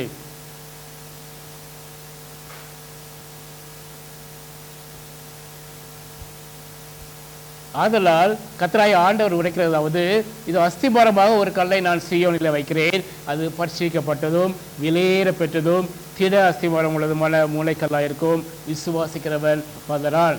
இந்த மூளைக்கல்லாகிய இயேசு கிறிஸ்துவை விசுவாசிக்கிறவன் தன்னுடைய வாழ்க்கையிலே ஒரு நாளும் பதறான். அதே 1 Peter 2:6 பார்க்கிறோம். அந்தபடியே இதோ தெரிந்து கொள்ளப்பட்டதும் விலையேறப்பட்டதுமாறு மூளைக்கல்லை சீயோனிலே வைக்கிறேன், அதன் மேல் விசுவாசமாக இருக்கிறவன் வெட்கப்பட்டு போவதில்லை என்று வேதத்தை சொல்லிக்கிறது என்று இந்த ஏசாயா 28:16 பேதுரு குறிப்பிடுவதை நாம் பார்க்கிறோம். சங்கீதக்காரன் இது பற்றி என்ன சொல்கிறார் என்றால், சங்கீதம் 118, 22, 23 நாம் பார்க்கிறோம். வீடு கட்டியவர்கள் ஆகாது என்று தரின கல்லை மூளைக்கு தலைக்கல்லாயிற்று, அது கர்த்தராலே ஆயிற்று, அது நம்முடைய கண்களுக்கு ஆச்சரியமாக இருக்கிறது என்று சொல்கிறான். ஃபர்ஸ்ட் பவுல எபேசியருக்கு எழுதும்போது என்ன குறிப்பிடுறான்? எபேசியர் 2:19-24 இதை பார்க்கலாம். ஆகையால் நீங்கள் இனி அந்நியரும் பிரதேசிகளுமாய் இராமல் பரிசுத்தவான்களுடைய ஒரே நகரத்தாரும் தேவனுடைய வீட்டாருமாய் இருந்து அப்போஸ்தலர் தீர்க்கதரிசிகள் என்பவருடைய அஸ்திபாரத்தின் மேல் கட்டப்பட்டவர்களாக இருக்கிறீர்கள், மறந்து போகாதீர்கள். அதற்கு இயேசு கிறிஸ்து தாமே மூளைக்கல்லாக இருக்கிறார். அதற்கு இயேசு கிறிஸ்து தாமே மூளைக்கல்லாக இருக்கிறார். அவர் மேல் மாளிகை முழுவதும் இசைவாய் இணைக்கப்பட்டு கர்த்தருக்குள் பரிசுத்த ஆலயமாக எழும்புகிறது. அவர் மேல் நீங்களும் ஆவியினாலே தேவனுடைய வாசஸ்தலமாக கூட்டி கட்டப்பட்டு வருகிறீர்கள். ஆம், நம்முடைய வாழ்க்கையிலே நாம் கர்த்தராகிய இயேசு கிறிஸ்துவை மூளைக்கல்லாக வைத்து நம்முடைய வாழ்க்கையை நாம் நடத்தும் போது கடைசி வரைக்கும் அவர் நம்மோடு கூட இருப்பதை நாம் பார்க்கிறோம். அவர் மேல் நீங்களும் நாங்களும் பாவினாலே தேவனுடைய வாசஸ்தலமாக ஒவ்வொரு நாளும் கட்டப்பட்டு நாம் வருகிறோம் என்பதை மறந்து போக வேண்டாம். அடுத்ததாக இந்த ஆவிக்குரிய கட்டிடத்திலே விசுவாசிகள் ஜீவனுள்ள கற்களாக இருக்கிறார்கள் என்பதை நாம் சற்று ஆராய்ந்து பார்ப்போம். கர்த்தராகிய இயேசுடைய ப்ராமிஸ் என்ன? What was Jesus Christ promise? பேதுருவிட்ட என்ன சொல்கிறார்? மத்தேயு 16:12 பார்த்தோம் அல்லவா, நான் உனக்கு சொல்கிறேன், நீ பேதுருவா இருக்கிறாய், இந்த கல்லின் மேல் என் சபையை கட்டுவேன். அதுதான் கர்த்தராகிய இயேசு கிறிஸ்து அவனுக்கு கொடுத்த அந்த ப்ராமிஸ். பாதாளத்தின் வாசல்கள் அதை மேற்கொள்வதில்லை. 19 வசனத்தில் பார்க்கிறோம், பரலோகத்தின் திறவுகளை நான் உனக்கு தருவேன், பூலோகத்திலே நீ கட்டுகிறது எதுவோ அது பரலோகத்திலும் கட்டப்பட்டிருக்கும், பூலோகத்திலே நீ கட்டு அவிழ்ப்பது எதுவோ அது பரலோகத்திலும் கட்ட அவிழ்க்கப்படும் என்றார். அதே தான், that's why Apostle Peter says in 1 Peter chapter 2 verses 1-5, முதல் பேதுரு 2 முதல் 5 வசனத்தை எடுத்து வைத்துங்களா. அதை தான் இங்கே பேதுரு சொல்கிறதை நான் பார்க்கிறோம். இப்படி இருக்க கர்த்தர் தயவுள்ளவர் என்பதை நீங்கள் ருசி பார்த்தது உண்டானால் என்று இந்த பேதுரு 2 முதல் பேதுரு 2 அப்படி ஆரம்பிக்கிறதை நான் பார்க்கிறோம். இப்படி இருக்க கர்த்தர் தயவுள்ளவர் என்பதை நீங்கள் ருசித்து பார்த்தது உண்டானால் சகல துர்க்குணத்தையும் சகலவிதமான கபடத்தையும் வஞ்சகங்களையும் பொறாமைகளையும் சகலவித புறங்குவதையும் ஒழித்துவிட்டு நீங்கள் வளரும்படி புதிதாய் பிறந்த குழந்தைகளைப் போல திருவசனமாய கலங்கமில்லாத ஞானப்பாலின் மேல் வாஞ்சியாயிருங்கள். அப்படி ஜீவன வளமுள்ள வார்த்தையின் மேலே நீங்கள் ஒவ்வொரு நாளும் வாஞ்சியாக இருந்து உடைய வாழ்க்கையை நீங்கள் கட்டுங்கள். 4 பார்க்கிறோம், மனுஷரால் தள்ளப்பட்டதாயினும் தேவனால் தெரிந்து கொள்ளப்பட்டதும் விலையேறப்பட்டதும் இருக்க ஜீவனுள்ள கல்லாகி அவரிடத்திலே சேர்ந்தவர்களாகி நீங்கள் எப்பொழுது கர்த்தராகிய இயேசு கிறிஸ்துவை விசுவாசித்து சொந்த ரட்சகராக ஏற்றுக்கொண்டோமோ கொண்டீர்களோ அந்த நேரத்திலிருந்து மனுஷரால் தள்ளப்பட்டதாயினும் மனுஷர்கள் ஒரு வேலை தள்ளியிருக்கலாம், தேவனால் தெரிந்து கொள்ளப்பட்டதும் விலையேறப்பட்டதுமாக ஜீவனுள்ள கல்லாகி அவரிடத்திலே சேர்ந்தவர்களாகி நீங்களும் 5 பார்க்கிறோம், ஜீவனுள்ள கற்களைப் போல ஆவிக்கேற்ற மாளிகையாகவும் இயேசு கிறிஸ்து மூலமாய் தேவனுக்கு பிரியமான ஆவிக்கேற்ற பலிகளை செலுத்தும்படிக்கு பரிசுத்த ஆசாரிய கூட்டமாகவும் கட்டுப்பட்டு வருவீர்கள். ஹல்லேலூயா. இதுதான் தெய்வீக திட்டம். அவர் நம்மை பரிசுத்த ஜாதியாக அவர் மாற்றிக்கொண்டு வருகிறார். நாம் அவருடைய கையில் இருக்கிற அந்த கற்களாக இருக்கிறோம், மறந்து போக வேண்டாம். ஜீவனுள்ள கற்களைப் போல ஆவிக்கேற்ற மாளிகையாகவும் இயேசு கிறிஸ்து மூலமாய் தேவனுக்கு பிரியமான ஆவிக்கேற்ற பலிகளை செலுத்தும்படிக்கு அவர் மூலமாய் அவர் கேட்ட பலிகளை நாம் செலுத்தும்படிக்கு பரிசுத்த ஆசாரிய கூட்டமாயும் கட்டப்பட்டு வருகிறீர்கள் என்பதை நீங்கள் மறந்து போக வேண்டாம். இந்த சபை என்பது வெறும் செங்கலாலும் செம்மடினாலும் கட்டப்பட்ட ஒரு கட்டிடம் அல்ல. அது ரட்சிக்கப்பட்ட விசுவாசலாய ஜீவனுள்ள கற்களால் கட்டப்பட்ட அந்த ஆவிக்கேற்ற மாளிகையாக இருக்கிறது. அதுதான் சபை, திருச்சபை. ஒரு கல் தனியாக இருக்கிறதால் அதுக்கு பிரயோஜனமே இல்லை. அது கட்டிடத்தோடு இணையும் போதுதான் அது பலனை தருகிறது. விசுவாசிகள் அனைவரும் கிறிஸ்துவுக்குள் ஒன்றாக இணைக்கப்பட வேண்டும். அதற்கு முன்பதாக நம்மளுடைய சகலவிதமான துர்க்குணத்தையும் சகலவிதமான கபடத்தையும் வஞ்சகங்களையும் பொறாமைகளையும் சகலவித புறங்கூறுதலையும் நாம் நம்முடைய வாழ்க்கையிலிருந்து நீக்க வேண்டும். அதுதான் 1 பேதுரு 2 முதல் 2 வசனத்தை பார்த்தோம் அல்லவா? நாம் தனித்து வாழும் கிறிஸ்தவர்களாக இல்லாமல் சபையோடும் மற்ற விசுவாசிகளோடும் இணைந்து தேவனுடைய மாளிகையாய் எழும்ப வேண்டும். அதைத்தான் இங்கு ஆவிக்குரிய கட்டிடத்திலே விசுவாசிகள் ஜீவனுள்ள கற்களாக இருக்கிறார்கள் என்பதின் அர்த்தமாக இருக்கிறது. அடுத்ததாக 3வதாக பரிசுத்த நோக்கம் என்ன? தேவனுடைய பரிசுத்தமான நோக்கம் தான் என்ன? தேவனுடைய ராஜரீக ஆசாரிய கூட்டமாக நம்மை மாற்றும் திட்டம்தான் என்ன என்று சற்று நாம் பார்ப்போம். 1 பேதுரு 2 9, 10 வசனம் எடுத்து வைத்துக்கொள்ளுங்கள். 1 Peter chapter 2 verse 9 and 10. நீங்களோ உங்களை அந்த காலத்திலிருந்து தம்முடைய ஆச்சரியமான வழிநடத்துக்கு அரவணைத்துடைய புண்ணியங்களை அறிவிக்கும்படிக்கு தெரிந்து கொள்ளப்பட்ட சந்ததியாயும் ராஜரிகமான ஆசாரிய கூட்டமாயும் பரிசுத்த ஜாதியாயும் அவருக்கு சொந்தமாக ஜனமாயும் இருக்கிறீர்கள். முன்னே நீங்கள் தேவனுடைய ஜனங்களாக இருக்கவில்லை. நாம் பாவத்தில் இருந்தோ, நாங்கள் இப்பொழுதோ அவருடைய ஜனங்களாக இருக்கிறீர்கள். முன்னே நீங்கள் இரக்கம் பெறாதவர்களாக இருந்தீர்கள், இப்பொழுதோ இரக்கம் பெற்றவர்களாய் இருக்கிறீர்கள். நம்மை அந்த அந்தகாரத்திலிருந்து நம்முடைய ஆச்சரியமான இந்த ஒளியினத்திற்கு வரவழைத்தவுடைய புண்ணியங்களை கர்த்தர் நம்முடைய வாழ்க்கையிலே நம்மை எவ்வாறு இந்த பாவ வாழ்க்கையிலிருந்து நம்மை மீட்டு கொண்டு வந்தார், நம்மை எவ்வாறு ரட்சித்தார், அவருடைய நம்ம வாழ்க்கையில் செய்த எல்லா அதிசயங்களும் அற்புதங்களையும் அதை எல்லாவற்றையும் புண்ணியங்களை அறிவிக்கும்படிக்கு நாம் தெரிந்து கொள்ளப்பட்ட சந்ததியாக இருக்கிறோம். மறந்து போகாதவர்கள். நாம் தான் அந்த ராஜரிகமான அந்த ஆசாரிய கூட்டமாக இருக்கிறோம், பரிசுத்த ஜாதியாக இருக்கிறோம், அவருக்கு சொந்தமான ஜனமாயும் இருக்கிறோம். மறந்து போக வேண்டாம். நாம் எப்பொழுது அவரை விசுவாசித்த சுதந்திரத்தில் ஏற்றுக்கொண்டபோ நாம் அவருடைய பிள்ளைகளாக இருக்கிறோம். நம்மை கொண்டு தேவன் பெரிய காரியங்களை இந்த உலகத்திலே நாம் வாயிலக்க நாட்களிலே செய்து கொண்டு வருகிறார். மறந்து போக வேண்டாம். முன்னே நாம் எப்படி இருந்தோம்? நீங்கள் முன்னே தேவனுடைய ஜனங்களாக இருக்கவில்லை. எங்கோ இருந்தோம், எப்படியோ வாழ்ந்தோம், பாவத்திலே வாழ்ந்து மூழ்கி இருந்தோம். இப்பொழுதோ அவருடைய ஜனங்களாக இருக்கிறீர்கள். முன்னே நீங்கள் இரக்கம் பெறாதவராக இருந்தீர்கள், ஆனால் இப்பொழுதோ இரக்கம் பெற்றவர்களாக இருக்கிறீர்கள் என்று பேதுரு இங்கு ஆணித்தரமாக சொல்வதை நாம் பார்க்கிறோம். இயேசு சபைக்கு பரலோகத்தின் அதிகாரத்தை திறவுகளை தந்துள்ளார். மறந்து போகாதீர்கள். பாதாளத்தின் வாசல்கள் சபையை மேற்கொள்வது இல்லை. நாம் தேவனுக்கு ஆவிக்கேற்ற பலிகளை செலுத்துகிற ஆசாரிகளாகவும் அவருடைய நற்கிரைகளை உலகிற்கு அறிவிக்கிறவர்களாகவும் நாம் இருக்கிறோம். சபை என்பது உலகத்திற்கு அஞ்சி வாழும் கூட்டம் அல்ல. அது சுவிசேஷத்தின் வல்லமையோடு இருளை ஊடுருவி சென்று மக்களை வழிநடத்தும் ஜெயமுள்ள ஒரு கூட்டமாக இருக்கிறது என்பதை நாம் மறந்து போகக்கூடாது. ஆகையால் தான் கல்வாரி சிலுவையிலே அவர் சிந்தின எல்லாவற்றையும் நாம் இந்த தேவனை அறியாத பிள்ளைகளிடத்தில் நாம் சொல்லும்பொழுது தேவன் ஒவ்வொருவரும் கூட இடைப்பட்டு நம்முடைய ஜனமாக மாற்றிக்கொண்டே வருகிறார். எத்தனையோ விதமான சட்டங்கள் வரலாம், எத்தனையோ விதமான எதிர்ப்புகள் வரலாம். ஆனாலும் அவருடைய சுவிசேஷம் இந்த உலகம் முழுவதும் கடன் சென்று கொண்டே இருக்கும். அவர் வரும் வரையிலும் உலகம் முழுவதும் அங்கே சுவிசேஷம் கடன் சென்ற பொழுது தான் அவர் வர இருக்கிறார். ஆகையால் நம்முடைய வேலை என்ன? நாம் கர்த்தராகிய இயேசு கிறிஸ்துவை மூளைக்கல்லாக வைத்து நாம் நம்முடைய வாழ்க்கையை வாழும் பொழுது அதை புண்ணியங்களை அறிவிக்கிற பரிசுத்த ஜனமாயும் ஆசாரியராகவும் நாம் இருக்கிறோம் என்பதை மறந்து போகாதீர்கள். வெளிப்பட்ட 1 பார்க்கிறோம். நமக்கு அன்பு கூர்ந்து தமது இரத்தத்தினாலே நம்முடைய பாவங்களை நம்மை விட்டு கழுவி தம்முடைய பிதாவாகிய தேவனுக்கு முன்பாக நம்மை ராஜாக்களும் ஆசாரியர்களுமாக்கின அவருக்கு மகிமை வல்லமை என்றைக்கு உண்டாயிருப்பது என்று இங்கே யோவான் அதாவது ரெவலேஷன் ஆரம்பிக்கும் போது நாம் பார்க்கிறோம். நம்மிடத்தில் அன்பு கூர்ந்து நம்ம இரத்தத்தினாலே நம்முடைய பாவங்களை நம்மை விட்டு முழுவதுமாக கழுவி தம்முடைய பிதாவாகிய தேவனுக்கு முன்பாக நம்மளை எப்படி கொண்டு நிறுத்துகிறார்? ராஜாக்களாக நிறுத்துகிறார், ஆசாரியர்களாக நிறுத்துகிறார். மறந்து போகாதீர்கள். வெளிப்படுத்த 5 9 10 பார்க்கிறோம். தேவனுடைய புஸ்தகத்தை வாங்கவும் அதன் முத்திரைகளெல்லாம் உடைக்கவும் பாத்திராயிருக்கிறேன். ஏனெனில் நீர் அடிக்கப்பட்டேன்.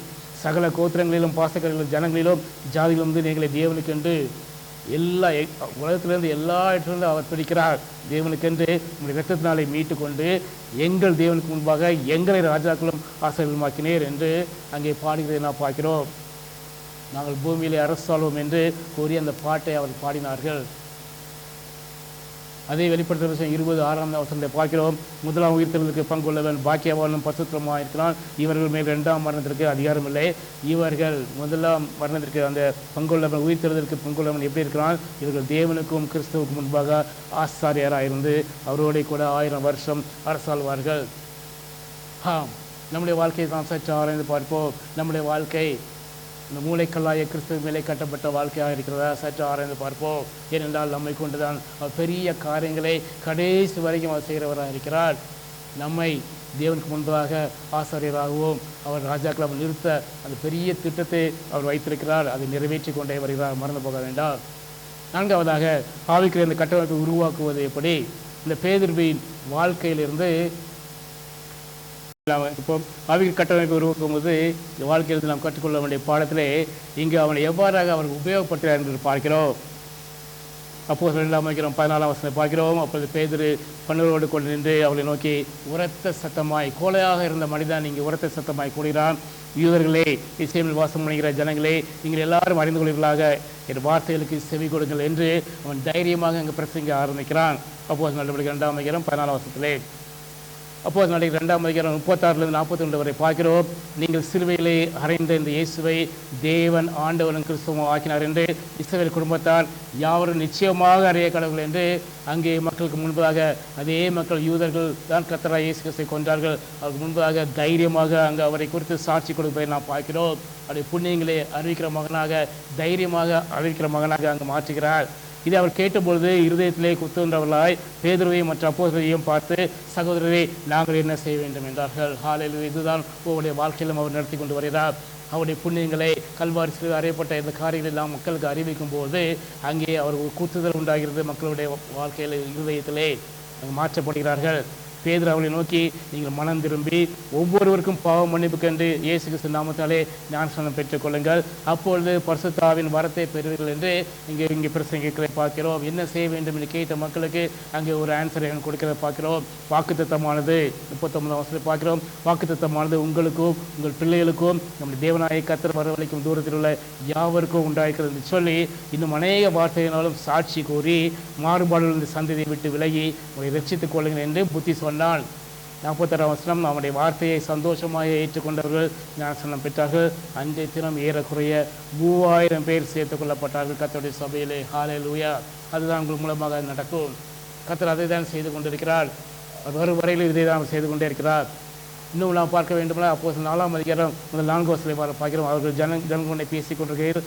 ஆசாரிகளும் தேவாலயத்தின் சேனை தலைவரும் சதுசேயரும் வந்து ஜனங்களுக்கு உபதேசிக்கிறதுனாலும் இயேசுவை முன்னிட்டு மருத்துவ உயிர்த்தலை பிரசங்கிக்கிறதுனாலும் சினம் கொண்டு அவர்கள் கோபப்பட்டு அவர்களை பிடித்து சாயங்காலம் மாறினபடினால் மறுநாள் வரைக்கும் காவலில் வைக்கிறார்கள். யார்? திருச்சபையில் உள்ள பிள்ளைகள் அந்த ஜனங்களுக்கு உபதேசங்களை பார்த்து பொறாமை கொண்டு சினம் கொண்டு அவளை பிடித்து சாயங்காலம் மறந்து பண்ணால் மறுநாள் வரைக்கும் அங்கே காவலில் வைக்கிறார்கள். வசனத்தை கேட்டவர்கள் அநேகர் விசுவாசித்தார்கள். இப்போது என்ன நடக்கிறது? அவர்கள் தொகையை ஏறக்குறைய 5000 இருந்தது. 3000 பேர் அங்கே சபை சேர்த்தார். இங்கே 4ஆம் அதிகாரத்தில் பார்க்கிறோம் 5000 பேர் இங்கே சேர்க்கப்படுகிறார்கள். அதை தான் நம்முடைய வாழ்க்கையிலே தேவன் மூலமாக சேர்க்கிறார். கடைசி அவருடைய வாழ்க்கையின் கடைசி நாம் திரும்பி பார்க்கும்பொழுது அவன் என்று சந்தித்தாரோ அதிலிருந்து நாம் பார்க்கும்பொழுது இந்த மத்திய 16ஆம் அதிகாரத்தை சந்திக்கிறார் அல்லவா? அங்கே கடைசி வரைக்கும் பார்க்கும்போது கடைசியில் என்ன நினைக்கிறது? ஃபுல்ஃபில் இந்த ப்ராப்பர்ட்டி தீர்க்கதரிசனத்தை அவர் நிறைவேற்றுகிறார். என்ன தீர்க்கதரிசனம்? யோவான் 21ஆம் அதிகாரத்தில் நாம் பார்க்கிறோம். யோவான் 21:18-19 பார்க்கிறோம். பேதுருவை குறித்து கர்த்தராகிய இயேசு கிறிஸ்து சொல்கிறார், நீ இளவயதில் இருந்தபோதே உன்னை நீயே அடை கட்டி கொண்டு உனக்கு இஷ்டமான இடங்களிலே நடந்திருந்தாய். நீ முதிர் வயதில் உள்ள போது உன் கைகளை நீட்டுவாய், வேறொருவன் உன் அறையை கட்டி உனக்கு இஷ்டமில்லாத இடத்துக்கு உன்னை கூட்டி கொண்டு போவான் என்று மெய்யா உனக்கு சொல்கிறேன் என்றார். இவ்விதமான மரணத்தினாலே 19 பார்க்கிறோம். இவ்விதமான மரணத்தினாலே அவன் தேவனை மகிமைப்படுத்த போகிறான் என்பதை குறிக்கும்படியாக இப்படி சொன்னார். அவர் இதை சொல்லிய பின்பு அவனை நோக்கி என்னை பின்பற்றி வாழ்ந்தார். கடைசி வரைக்கும் இது நடக்கும். உன் வாழ்க்கையில் கடைசியில் நீ எப்படி எந்த விதமான மரணத்தை நீ சந்திப்பாய் என்பதையும் கர்த்தராகிய இயேசு கிறிஸ்து அவனை சொல்லிவிட்டு தான் என்னை பின்பற்றி வா என்று அழைக்கிறார். இறுதி வரையில் அவருடைய நம்ம ஹிஸ்டரியை பார்க்கும்பொழுது பேரரசர் நீரோவின் கீழ் ரோமில் பேது தலைகீழாக சிலுவையில் அறையப்பட்டதை நான் பார்க்கிறோம். கர்த்தராகிய இயேசு கிறிஸ்துவை நீங்கள் நேராக நடந்தீங்க, ஆனால் என்னை தலைகீழ் அது கூட நான் பார்க்கறதில்லை. அவ்வளோ தூரம் தன்னை தாழ்த்தி நேராக சிலுவையில் அறைவது கூட நான் பார்க்கறதில்லை. நீ தலைகீழாக அறையுங்கள் என்று சொல்லி தலைகீழாக அவனை அறைந்து அவனை கொண்டார்கள் என்பதை இரத்த சாட்சியாக மறுத்ததை நான் பார்க்க முடியும். ஆம், இந்த கலிலேயா உடைந்த அந்த கலிலேயால் இந்த உடைக்கப்பட்ட கல் துன்புறுத்தப்பட்ட திருச்சபைக்கு உறுதுணையாக கடிதங்களை எழுதும் அளவுக்கு மீண்டும் திறன் கொண்டு ஒரு முதிர்ந்த ஒரு ஜீவன் உள்ள கல்லாக மாறியிருந்தது. அவன் இறக்கும்போது அந்த கல் எப்படிப்பட்டதாக மாறியிருந்தது என்று நாம் பார்க்க முடியும் அவருடைய வாழ்க்கையிலே. அதே போல நம்முடைய வாழ்க்கையை தேவன் செய்து கொண்டு வருகிறார். சற்று யோசித்து பாருங்கள். கடந்து வந்த வாழ்க்கையெல்லாம் திரும்பி பாருங்கள். எப்படி நம்மை சந்தித்தார், எப்படி நம்மை ரட்சித்தார், எந்த விதமான ஆசீர்வாதங்கள் நமக்கு கொடுத்தார், நாம் கேட்டதையெல்லாம் கொடுத்து கொண்டு வந்தார். நமக்கு எதிராக எத்தனையோ விதமான போராட்டங்கள் வந்தது, நடத்தினார். நமக்கு எதிராக எத்தனையோ விதமான சூழ்நிலையிலே எத்தனையோ விதமான டெம்டேஷன்ஸ் வந்தது. பாவத்தை விழுந்தோம், மீண்டும் எழும்ப வைத்தார், திரும்பி ஓட வைத்தார். நம்மை ஒரு சாட்சியாக நிறுத்தினார். அவரை பற்றி அறியாத பிள்ளைகளுக்கு அவருடைய புண்ணியங்களை அறிவிக்கிற பிள்ளையாக மாற்றினார். இன்னும் நடத்தி கொண்டே வருகிறார், இன்னும் நடத்தி கொண்டே வருகிறார். அதே தான் பேதுருடைய வாழ்க்கையில் நடந்தது. அப்படியே நம்முடைய வாழ்க்கையிலே நாம் ஒப்பிட்டு பார்க்கும் பொழுது கடைசி வரைக்கும் அவர் நடத்துகிறார். ஏன் அவருடைய பரிசுத்தமுள்ள திட்டம் அதுதான். தேவனுக்கு முன்பாக, நமது பிதாவாகிய தேவனுக்கு முன்பாக நம்மை ராஜாக்களாகவும் ஆசிரியர்களாகவும் நிறுத்துவதற்காக தான் இவ்வளவு காரியம் நம்முடைய வாழ்க்கையை நடத்தி பரிசுத்தம் பண்ணி அந்த வேலை வரும்போது, இந்த உலகத்தை விட்டு கலந்து போகிற அந்த வேலை வரும்போது ஒவ்வொருவரையும் அவர் பரிசுத்தம் பண்ணுவார். ஒவ்வொருவரையும் யாரெல்லாம் அவரை சொந்த ரச்சராக ஏற்றுக்கொண்டு ரசிக்கப்பட்டவோ ஒவ்வொருவரையும் அவர் பரிசுத்தம் பண்ணி எடுத்துக்கொள்கிறார். ராஜ்யத்திலே பிதாவின் கையிலிருந்து ஒருவனும் அவனை பிடுங்க முடியாது, பறித்துக்கொள்ள முடியாது. வேதம் சொல்கிறது. எப்பொழுது நீங்கள் அவரை விசுவாசத்தை சொந்த ரச்சராக ஏற்றுக்கொண்டீங்களோ அப்பவுமே உங்களுக்கு முத்திரை போடுகிறார். உங்கள் விசுவாச ஓட்டத்திலே அநேக விதமான தடுமாற்றங்கள் நடைபெறும். கீழே விழுவீர்கள், திரும்ப கூட வைப்பார். உங்களுக்கு நீங்கள் அறியாத பெரிய காரியங்கள் உங்கள் மூலமாக செய்வார். நீங்கள் பிளான் பண்ணாததெல்லாம் அவர் செய்து முடிப்பார் உங்கள் மூலமாக. ஏனென்றால் கடைசியிலே உங்களையும் என்னையும் அவர் தம்முடைய பிதாவாகிய தேவனுக்கு முன்பாக பரிசுத்த ஜாதியாக ஒரு ஆசாரியராக நிறுத்துவதற்காக. ஏனென்றால் அந்த 1000 ஆண்டு அந்த அரசாட்சி நடக்கிறது அல்லவா, அவரோடு கூட நாம் ஆளுகை செய்வதற்காக. மறந்து போகாதீர்கள், நம்முடைய வாழ்க்கையில் என்ன நடந்தாலும் அந்த விசுவாச ஓட்டத்திலே நாம் உறுதியாக நிற்போம். முதலாவதாக அஸ்திபாரமும் ஃபவுண்டேஷன் அண்ட் கமிஷன் நம்மை பண்ணுகிறார், உடைக்கிறார். அநேக விதமான தோல்விகள் நம்முடைய வாழ்க்கை நேரமெல்லாம் மறுதளிக்கிற அளவுக்கு நம்முடைய விசுவாசம் அங்கே ஷேக் ஆகும். வாழ்க்கை நடந்தது போல மீண்டும் அடிக்கிறார், ரீகமிஷன் பண்ணுகிறார், ரெஸ்டோர் பண்ணுகிறார், ரீகமிஷன் பண்ணுகிறார். பண்ணும்போது என் நாடுகளை மேய்ப்பாயாக. அவருடைய இருதய துடிப்பு, ஒவ்வொரு ஆத்மாவும் வெளியேற பெற்ற ஆத்மா, அந்த ஆத்மாவுக்காக அவருடைய இருதயம் துடித்து கொண்டே இருக்கிறது. அதற்காக தான் தம்முடைய இரத்தத்தை சிந்தினார், அதற்காக தம்முடைய ஜீவனை கொடுத்தார், நமக்கு அதிகாரத்தை கொடுக்கிறார். அந்த வாழ்க்கையை அப்படியே முதிர்ச்சியாக கொண்டு வந்து அப்படியே தாழ்மைப்படுத்த வைக்கிறார். அதுவே என்ன யார் நம்ம பற்றி பேசினாலும், யார் நம்ம மேலே ஏறி போனால் கூட ஒன்றுமே நமக்கு தெரியாது, இக்னோர். அந்த ஸ்டேஜுக்கு கொண்டு வருவார். அதே தான் பேதுரு வாழ்க்கையில் நடந்தது. கடைசியில் மடிக்கும்போது கூட அவன் என்ன சொல்கிறான், கிறிஸ்துவை போல என்னை நேரம் அடிக்காதுங்கப்பா, தலைகள் அடிங்கிறான். அவ்வளோ தூரத்துக்கு அடிங்க உங்களுடைய வாழ்க்கையிலே அப்படியே புடமிட்டு கொண்டு வந்து கடைசியில் பரிசுத்தம் பண்ணி உங்களை ஏற்றுக்கொள்வார். மறந்து போகாதீர்கள். உங்களுடைய சாட்சி கடைசி வரைக்கும் அவருடைய சித்தத்தை நிறைவேற்றுவதிலே இருக்க என்பதை மறந்து போக வேண்டாம். நம்முடைய அந்த அஸ்திபாரத்தை சற்று ஆராய்ந்து பார்ப்போம். அந்த அஸ்திபாரம் எப்படிப்பட்டதாக இருக்கிறது? கிறிஸ்துவ மேலே அசைக்க முடியாமல் நாம் கெட்டப்பட்டிருக்கோமா? கஷ்டத்தை ஆராய்ந்து பார்ப்போம். 1 பேதுரு 2:4-10 பார்க்கிறோம். மனுஷரால் தள்ளப்பட்டதாயிடும், தேவனால் தெரிந்து கொள்ளப்பட்டதும் வெளியேறப்பட்டதும் இருக்கிற ஜீவனுள்ள கல்லாய் அவற்றில் சேர்ந்துள்ள நீங்கள். மனுஷன் உங்களை தள்ளி இருக்கலாம், ஆனால் யார்? தேவன் உங்களை தேர்ந்தெடுத்திருக்கிறார். ஜீவனுள்ள கற்களைப் போல ஆவிக்கேற்ற மாளிகையாகவும் இயேசு கிறிஸ்து மூலமாய் தேவனுக்கு பிரியமான ஆவிக்கேற்ற பலிகளை செலுத்தும்படிக்கு பரிசுத்த ஆசாரிய கூட்டமாயும் கட்டப்பட்டு வருகிறது. மறந்து போக வேண்டாம். ஆனால் ஒரே ஒரு காஷன் 7ஆம் வசனத்தில் பார்க்கிறோம். ஆகையால் விசுவாசிக்கிறவங்களுக்கு அது வெளியேற பெற்றது, ஆனால் கீழ்ப்படியாமல் இருக்கிறவர்களுக்கோ வீட்டை கட்டுகிறவர்களால் தள்ளப்பட்ட அந்த பிரதான மூளைக்கல்லாகிய அந்த கல் இடலுக்கு ஏதுவான கல்லும் விழுதற்கு ஏதுவான கண்மலையுமாக இருந்தது. அவள் திருவசனத்துக்கு கீழ்ப்படையாதவர்கள் இருந்தபடினால் இடறுகிறார்கள். இதற்கென்றே நியமிக்கப்பட்டவர்களாக இருக்கிறார். அவரை பற்றி அறியாதவர்கள், அவர் மேல் கர்த்தராகிய இயேசு கிறிஸ்து மேலே விசுவாசம் வைக்காதவர்கள் எப்படிப்பட்டவராக இருக்கிறார் என்பதையும் இங்கே அவன் குறிப்பிட்டதை பார்க்கலாம். பேதுரு 7ஆம் வசனம் 8ஆம் வசனம். ஆனால் நாம் இப்படிப்பட்டவராக அழைக்கப்பட்டிருக்கிறோம். நீங்களோ உங்களை அந்த காலத்திலிருந்து தம்முடைய ஆச்சரியமான குணத்திற்காக வரவேற்ற புண்ணியங்களை அணிவிக்கும்படிக்கு தெரிந்து கொள்ளப்பட்ட சந்ததியாகவும் ராஜரீகமான ஆசாரிய கூட்டமாயும் பரிசுத்த ஜாதியாயும் அவருக்கு சொந்தமான ஜனமாயும் இருக்கிறீர்கள். இந்த பழைய பாவ வாழ்க்கை எல்லாவற்றும் அகற்றி போட்டுவிட்டு அவருக்கென்று எவ்வாறு அது பேதுருவை மறுதளித்த போது அங்கு சந்திக்கிறார் அல்லவா. அப்புறம் முடிந்துட்டு அப்புறம் அதுக்கு என்னை நேசிக்கிறாயா நேசிக்கிறாயா நேசிக்கிறாயா என்று 3 முறை அவனை கேட்டு மீண்டும் அவனை ரெஸ்டோர் பண்ணி ரீகமிஷன் பண்ணி அதை நடத்துகிறார் அல்லவா. அதன் பிறகு அவருடைய வாழ்க்கை பழையதை நோக்கி பார்க்கவில்லை. நாமும் அவனுடைய பழைய வாழ்க்கையை நோக்கி பார்க்காமல் அதே பாவத்தை மீண்டும் விழாகும்படிக்கு நாம் முன்னேறுவோம். ஏனென்றால் நாம் கர்த்தராகிய இயேசு கிறிஸ்துவின் கண்மலையிலே நாம் கட்டப்பட்டவர்களாக இருக்கிறோம். மூளைக்கல் கர்த்தராகிய இயேசு கிறிஸ்து என்பதை நாம் மறந்து போக வேண்டாம். ஆகையால் நீங்கள் நன்மை செய்து பாடுபடும்போது பொறுமையோடு சகித்துக் கொள்ளுங்கள். பொறுமையோடு சகித்துக் கொள்ளுங்கள். நம்முடைய வாழ்க்கையிலே அநேக காரியங்கள் வரலாம், ஆனால் பொறுமையாக நடந்து கொள்ளுங்கள். 1 Peter 2:20 பார்க்குறோம். 20-25 நீங்கள் குற்றம் செய்து அடிக்கப்படும் போது பொறுமையோடு இருந்தால் சகித்தால் அதனால என்ன கீர்த்தி உண்டு? நீங்கள் நன்மை செய்து பாடுபடுவது பொறுமையோடு சகித்தால் அதுவே தேவனுக்கு முன்பாக பிரதியாக இருக்கும். இதற்காகவே நீங்கள் அழைக்கப்பட்டிருக்கிறீர்கள். ஏனென்றால் கிறிஸ்துவ உங்களுக்காக பாடுபட்டு நீங்கள் தம்முடைய அடிச்சைகளை தொடர்ந்து வரும்படி உங்களுக்கு மாதிரியை அவர் பின்வைத்து போனார் அல்லவா. அவர் பாவம் செய்யவில்லை, அவருடைய வாயிலே வஞ்சனை காணப்படவும் இல்லை. அவர் வையப்படும் போது பதில் வையாமலும் பாடுபடும் போது பயமுறுத்தாமலும் நியாயமாய் தீர்ப்பு செய்கிறவருக்கு தம்மை ஒப்புவித்தார். நீங்கள் ஆர்கியூ பண்ணாதீங்க. நீங்கள் வையப்படும் போது பதில் சொல்லாதீங்க. பாடுபடும் போது நீங்கள் உங்களுடைய சுயத்தில் வராதீங்க. நம் பாவங்களுக்கு செத்து நீதிக்கு பெற்றிருக்கும்படி அவர் தாமே தம் சரீரத்திலே நம்முடைய பாவங்களை சிலுவையின் மேலே சுமந்தார். அப்படி தலைமுறையால் குணமானீர்கள். சிதறுண்ட ஆளுகளைப் போல இருந்தீர்கள். இப்பொழுதோ உங்கள் ஆத்துமாக்களுக்கு மேய்ப்பரும் கண்காணிமாயிரத்திலே நீங்கள் திருப்பப்பட்டிருக்கிறீர்கள். கண்களை மூலமா நம்முடைய வாழ்க்கையை சற்று நாம் ஆராய்ந்து பார்ப்போம்.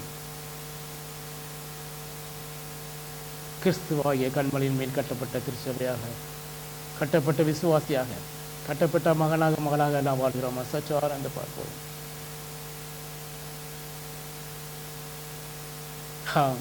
நம்மிடத்தில் அன்பு கூர்ந்து நம்ம இரத்தத்தினாலே நம்முடைய பாவங்களை நம்மை கழுவி நம்முடைய பிதாவாகிய தேவனுக்கு முன்பாக நம்மை ராஜாக்களும் ஆசிரியர்களும் ஆக்கினால் நம்முடைய ஆண்டவராக இயேசு கிறிஸ்து நம்முடைய வாழ்க்கையில் மூளைக்கலாக இருக்கிறாரா? சற்று ஆராய்ந்து பார்ப்போம்.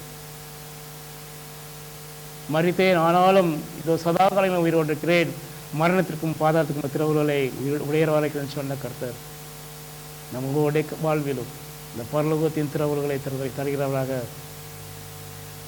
பூலோகத்திலே நீ கட்டுகிறது எதுவோ அது பரலோகத்திலே கட்டப்பட்டிருக்கோ, பூலோகத்திலே நீ எதை கட்டவிழ்ப்பதோ எதுவோ அது பரலோகத்தில் கட்டவிழ்க்கப்பட்டிருக்க என்று சொன்னார் அல்லவா. ஒவ்வொரு நாளும் நமக்கென்று நியமிக்கப்பட்ட இந்த வாழ்க்கையிலே கர்த்தராகிய இயேசு கிறிஸ்துவின் மேல் கண்மலையாய் கிறிஸ்து மேலே நாம் கட்டப்பட்டவர்களாக, அவரை நோக்கினவராக உங்களுடைய வாழ்க்கையை நாம் தொடருமா? நல்ல பிதாவே, அருமையான நன்றி ராஜா. கர்த்தாவே, இன்னொரு முறை கர்த்தாவின் கூட இடைப்பட்டீங்க, அதற்காக நன்றி ராஜா. கண்மலையாய் கிறிஸ்து மேலே கட்டப்பட்ட பிள்ளைகளாக நாம் வாழ எங்களுக்கு கிருபை தாங்கப்பா. ஒரு விஷயம் எங்களுடைய வாழ்க்கையை திரும்பி பார்க்க கிருபை செய்தீங்க, நன்றி ராஜா. நாங்கள் தொடர்ந்து கர்த்தாவின் விசுவாசம் ஓட்டத்திலே விசுவாசத்திலிருந்து கர்த்தாவே நாங்கள் கீழே விழுந்து விடாதபடி கர்த்தாவே முழுதுமாக கர்த்தாவே நீங்கள் எங்களை உபயோகப்படுத்துங்கப்பா. உங்களுடைய உள்ளத்தின் அந்த ஏக்கம், என் ஆடுகளை மேய்ப்பாயாக, என் ஆடுகளை மேய்ப்பாயாக, நீ என்னை நேசிக்கிறாயா என்று ஒவ்வொரு முறையும் கர்த்தாவே நாங்கள் உங்களுடைய வலையை விட்டு திரும்பும் பொழுது, வலையை விழும்பொழுது கர்த்தாவே நீங்கள் எங்களோடு கூட இடைப்பட்டு எங்களை தூக்கி நிறுத்துறீங்கப்பா. அதற்காக நன்றி ராஜா. தொடர்ந்து கர்த்தாவே ஒவ்வொருவனையும் கர்த்தாவே சித்த போல் நடத்தி செல்லுங்கப்பா. துதிக நம்ம எல்லாவற்றையும் சொல்கிறோம் இயேசு கிறிஸ்துவின் நாமத்தில் நல்ல பிதாவே, ஆமென், ஆமென்.